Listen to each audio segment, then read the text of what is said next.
Hi, my name is Elise, and you're listening to Chatterbox Island English Podcast.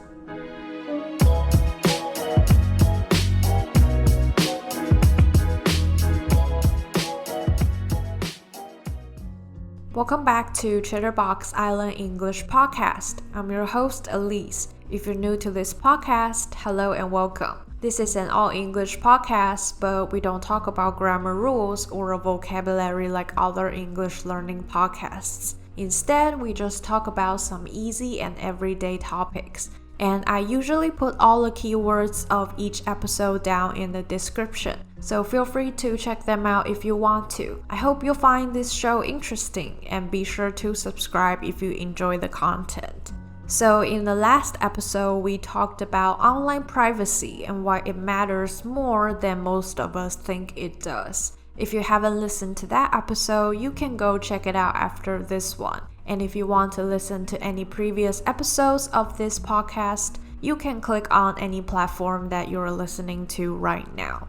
For today's episode, we're going to talk about bullet journaling and why it's so popular. I'm sure some of you guys might have already heard about bullet journal, or maybe you are using one right now. So bullet journal is basically a method of personal organization that is first developed by a designer named Ryder Carroll in 2013. It's a journaling system that includes to-do lists, upcoming tasks, habit trackers, yearly, monthly, and daily logs, and just other things you want to put down in a journal to better organize them. It started getting popular on the internet around 2015 to 2016. And because it's a personalized system and you can customize however you want it to be, many people start sharing how they do bullet journals online. So if you Google bullet journal, you'll see tons of different formats and styles.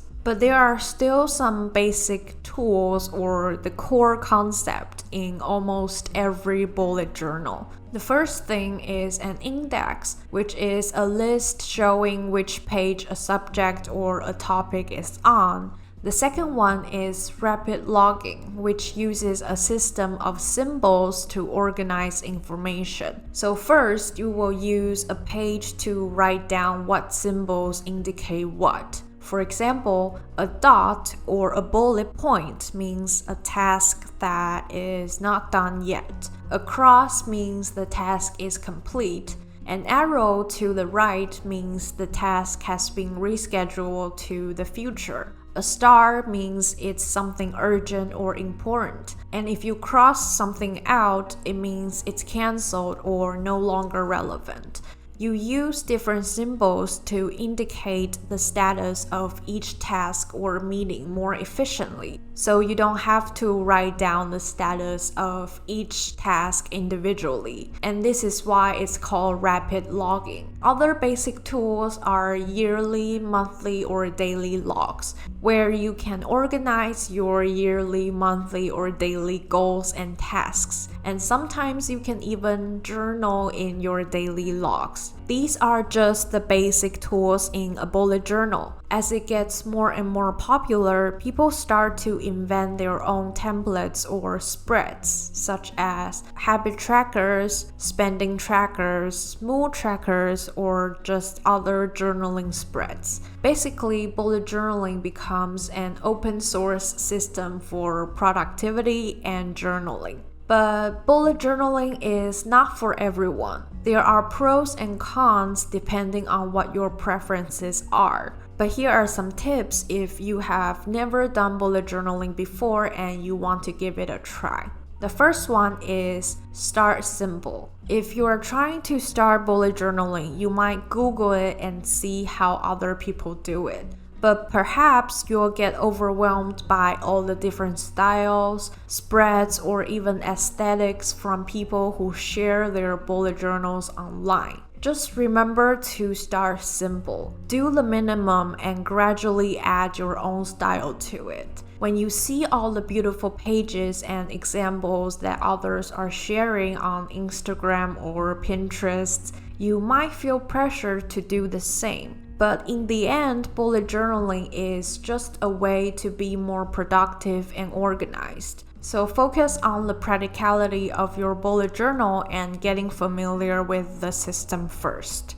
The second one is decide the purpose of your bullet journal. Once you are familiar with the concept of bullet journaling, you can start deciding the purpose of your bullet journal. Some people stick to the productivity of bullet journaling and only use it as an organizing tool. But there are also many other people who use it as an artistic outlet. That's why you'll see many people doodling or drawing on their bullet journals. It's a way for some people to depressure and just be creative. You can decide how you want your bullet journal to be. There's no right or wrong to bullet journaling. You just need to be sure of the purpose of why you are bullet journaling and find a way that suits you the best. The third one is don't plan too far ahead in advance. So even though there are yearly and monthly logs in bullet journaling, you don't have to write down every task or detail of each project in your bullet journal because you might feel pressured and overwhelmed by all the things that you need to do. You can write down the outline of your major projects or goals in the yearly log. Break them down into small sections in the monthly logs.